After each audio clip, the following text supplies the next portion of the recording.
what were you thinking? I mean, what? I honestly wasn't thinking. Mike, guys over here. Mark Walters at BigFanboy.com. I was actually going to ask if there was a Captain Planet sequel. No, I'm just kidding. I did want to ask you, Robert, about being able to reteam with Shane on this after Kiss Kiss Bang Bang and the dynamic that you guys have together, working together, and what that was able to sort of bring to this particular production to, you know, kind of make it unique and different, and what the flavor was there. Yeah. Well, I've known Shane for a while.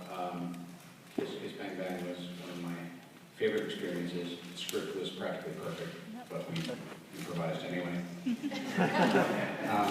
You improvised anyway.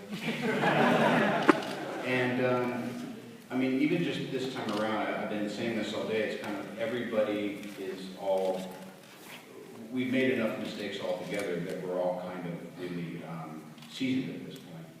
And I think that the main thing is Shane's storytelling and the kind of emotional depth that happens without taking himself too seriously is kind of what John had set up. There was times when Favreau and I and Don would be calling Shane when we had a big scene the next day. He asked, his payment once was he asked if we pick him up a piece of salmon and some fresh blueberries. So he became known as code word blueberries after that. And he's working for about the same fee now. Yeah. Right back here, Sean. Aaron Sagers, for Robert, how many more generations does this suit have to go through before you think, you know, it's really kind of there, that is the suit, that's going to be the ultimate suit that you wear? And also for Don, are we going to see you really suit up again? I do suit up. There are some different iterations that War Machine goes through in this film. I don't want to give them away, but it's fun to see those things sort of morph and shift. And the Iron Man suit is really spectacular. The innovation that's happened with it. I liked in the comics too that there was a bit of suit envy between. Yeah. Also, it's great because one suit is a private enterprise, the other is military. So you got two Iron Men in essence, you know, a private sector and a government guy. Yeah, and for some reason or other, he's still the one they trust.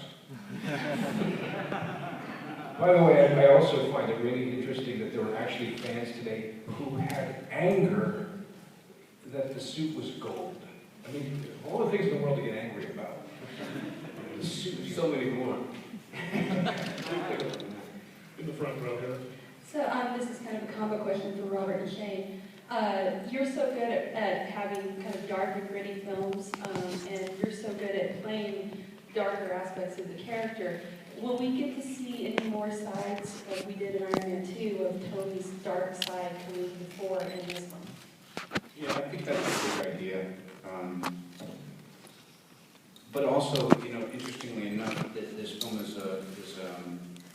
has a lot of breadth to it, as well as, we realize, you know, at the beginning of Iron Man 2, Tony's dying, wow, and then he has a party, and then he's drunk, wow, and some people are going like, we don't like him. There's a way to enjoy all of that kind of shadowy stuff, and still, we just kept thinking about what would it really be like if this guy was in this country, and where else could he go in this country, and what sorts of themes and backdrops could we explore? And I think that if you look to the history of the films that Shane's written and he's directed, there's a real desire for me, just as someone who loves movies, to a harkening back to some of those themes in mainstream films, and they will occur in Iron Man 3. But although Tony won't fall off the wagon, we were saying, no, actually... You haven't seen my rewrites? Way in the back on the left side. He picks him up at Betty Ford, scene 2. That's it, that made it? Great. Thank you all for coming today. Avengers roles, Dark Knight roles. For Shane Black, can you talk about it all, filming part of the movie in China, and how China will come out in parts of the story at all? And also, please make mine Marvel. Thank you. Except the last one. I assume that